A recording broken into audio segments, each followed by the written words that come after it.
نہج البلاغہ خطبہ نمبر 10۔ شیطان نے اپنے گروہ کو جمع کر لیا ہے اور اپنے سوار و پیادے سمیٹ لیے ہیں۔ میرے ساتھ یقیناً میری بصیرت ہے، نہ میں نے خود کو جان بوجھ کر کبھی دھوکہ دیا ہے اور نہ مجھے واقعی کبھی دھوکہ ہوا ہے۔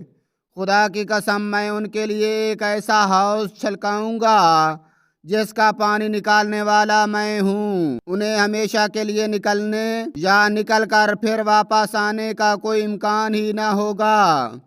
خطبے کا آپس سے منظر۔ جب طلحہ اور زبیر بیعت توڑ کر الگ ہو گئے اور حضرت عائشہ کے ہمراہ بصرہ کو روانہ ہوئے تو حضرت علی علیہ السلام نے یہ کلمات ارشاد فرمائے جو ایک طویل خطبہ کے اجزاء ہیں۔ شیطان سے مراد۔